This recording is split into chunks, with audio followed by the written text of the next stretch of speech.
തൃപ്പൂണിത്തുറയിലെ വിവാദ yoga centre നടത്തിപ്പുകാർ മംഗലാപുരത്തെ RSS പീഡന കേന്ദ്രത്തിലും എത്തിയിരുന്നതായി വെളിപ്പെടുത്തൽ. മംഗലാപുരത്തെ RSS പീഡന കേന്ദ്രത്തിൽ നിന്നും രക്ഷപ്പെട്ട അഞ്ജലി പ്രകാശനാണ് ഇക്കാര്യം വെളിപ്പെടുത്തിയത്. മുഖ്യമന്ത്രിക്കും DGPക്കും നൽകിയ പരാതിയിലും ഇക്കാര്യം ഉൾപ്പെടുത്തിയിട്ടുണ്ട്. Media One exclusive.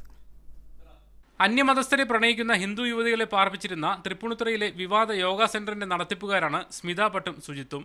തൃപ്പൂണിത്തുറയിലെ കേന്ദ്രത്തിൽ നിന്ന് രക്ഷപ്പെട്ട യുവതികളുടെ പരാതിയിൽ ഉദയംപേരൂർ പോലീസ് രജിസ്റ്റർ ചെയ്ത കേസിലെ പ്രതികളാണ് ഇരുവരും. ഇവർ തൃശൂർ സ്വദേശിയായ അഞ്ജലി പ്രകാശിനെ പാർപ്പിച്ചിരുന്ന പീഡന കേന്ദ്രങ്ങളിലും എത്തിയിരുന്നുവെന്ന വിവരമാണ് ഇപ്പോൾ പുറത്തുവരുന്നത്. സ്മിത ഭട്ടും പിന്നെ സുജിത്ത് എന്ന് പറഞ്ഞിട്ട് ഒരാളും വന്നിട്ടുണ്ടായിരുന്നു കൗൺസിലിങ്ങിനാന്ന് പറഞ്ഞിട്ട്. മാംഗ്ലൂരിൽ ഞങ്ങൾ താമസിക്കുന്ന സമയത്ത് അവിടെയാണ് വന്നത്. പിന്നെ എറണാകുളത്ത് വെച്ചിട്ടും അവരിലുള്ള പലരും വന്നിട്ടുണ്ടായിരുന്നു കൗൺസിലിങ്ങിനും കാര്യങ്ങളും. എറണാകുളത്തെ വിവിധ കേന്ദ്രങ്ങളിലും മംഗലാപുരത്തെ കേന്ദ്രത്തിലും ഇവരെത്തി. ഇതര മതസ്ഥരുമായുള്ള ബന്ധത്തിൽ നിന്ന് പിന്മാറുക എന്ന കാര്യമാണ് ഇവർ പറഞ്ഞിരുന്നത് അത്രേ.